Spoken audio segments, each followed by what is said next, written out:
Actual में यह लिखते हैं और कहते हैं राजीव पटेल जी। राजीव पटेल जी एक्चुअल में एक बहुत ही बड़े प्रख्यात रिसर्चर हैं, इतिहासकार हैं, प्राचीन इतिहास के किताबों के लेखक हैं। ये क्या लिखते हैं? यह लिखते हैं कि इस जानकारी को मैंने 3 वर्ष पूर्व वैदिक युग का घालमेल पुस्तक में लिख दिया था कि उज्जैन नगरी को सम्राट अशोक ने उपराजधानी के तौर पर विकसित किया था।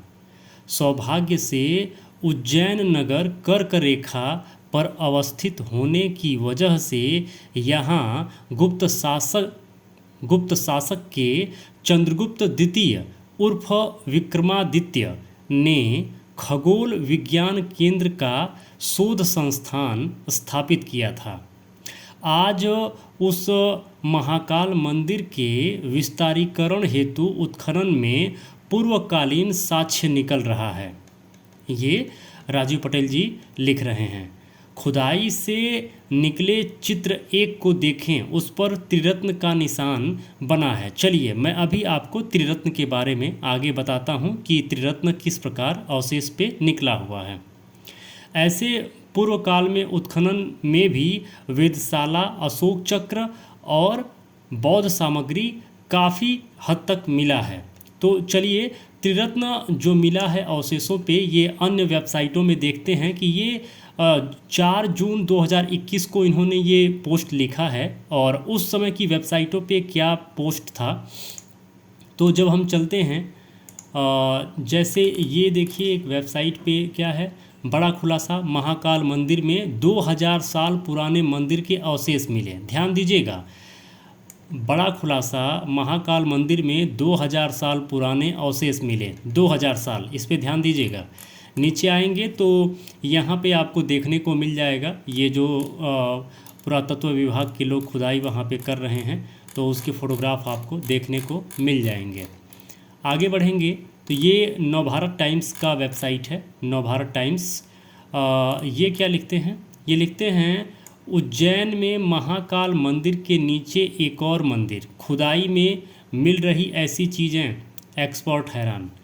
तो आप यहाँ पे नीचे देखेंगे खुदाई चल रही है और इसके बारे में इन्होंने डिटेल लिखा है। ये खुदाई चल रही है। अगला आगे बढ़ेंगे तो ये देखिए, ये एक वेबसाइट है MP ब्रेकिंग न्यूज़। तो इनका न्यूज़ था ये जो अवशेष मिला है यहाँ पे त्रिरत्न। एक्चुअल में ये जो पत्थर है ये उल्टा रखा हुआ है, तो जब आप इसको उल्टा करेंगे, अभी मैं आपको दिखाऊंगा तो आप समझ पाएंगे कि ये किस तरीके से जो अवशेष निकला है उस पर त्रिरत्न बना हुआ है। त्रिरत्न की पूरी जानकारी मैं अभी आपको देता हूँ विस्तृत तरीके से। ये खुदाई चल रही है और वहाँ पे, और ये वहाँ पे, और से ये देखिए ये खुदाई चल रही है और नीचे बहुत बड़ी बौद्ध विरासत दबी हुई है। एक्चुअल में इसको फिर इस मामले को शांत कर दिया गया। यहाँ देखिए ये वेबसाइट है, यही वेबसाइट है। आगे जब हम चलेंगे तो हम यहाँ पे देख पाएंगे जिसके बारे में मैं आपसे बात कर रहा था। अब यहाँ देखिए एक्चुअल में जो त्रिरत्न निकला है, त्रिरत्न है क्या? देखिए असल में होता क्या था ना कि बुद्ध धम्म में 2 शाखाएं बनी, एक थेरवाद और दूसरा महायान। महायान में ही वज्रयान था, तो वज्रयान का सिंबल ये त्रिरत्न होता था।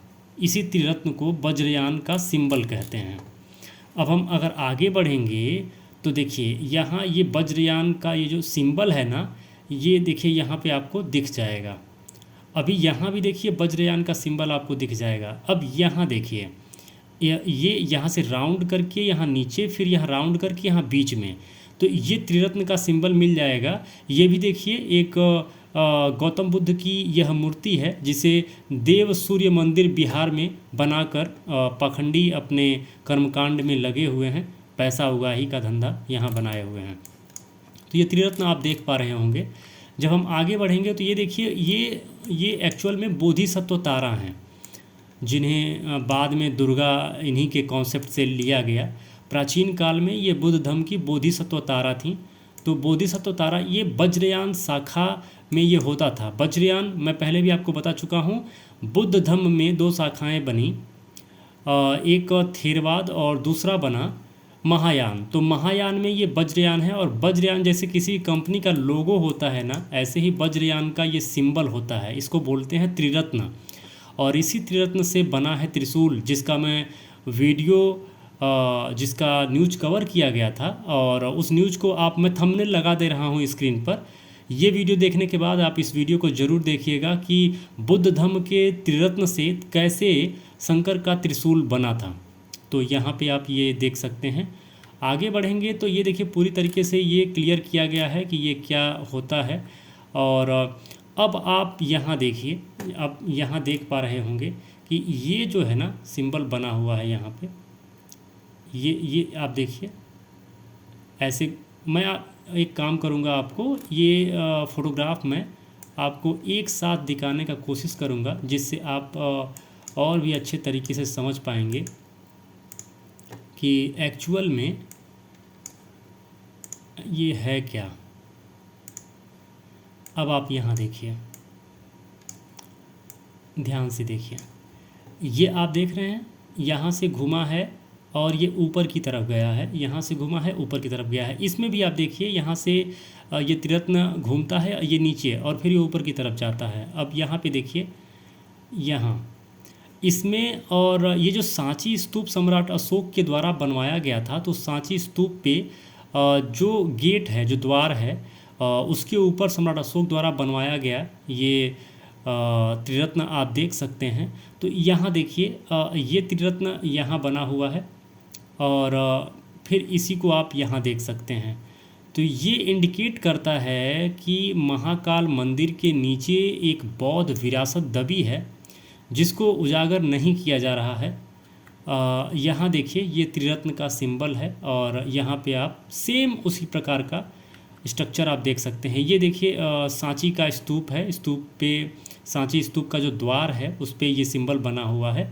तो ये सिंबल महाकाल मंदिर के नीचे निकल रहा है। और इसके मामले में और क्या सबूत हो सकता है हमारे पास, हम दिखाने का कोशिश करते हैं। उस समय की मीडिया ने क्या क्या कवर किया था, इसको यहाँ पे हम जानने का और समझने का कोशिश करेंगे। ये देखिए, खुदाई में मिली 1000 साल पुरानी दीवार, कहीं लिखा है खुदाई में मिली 2000 साल पुरानी दीवार। जिसको जो समझ में आया है वो लिखा है।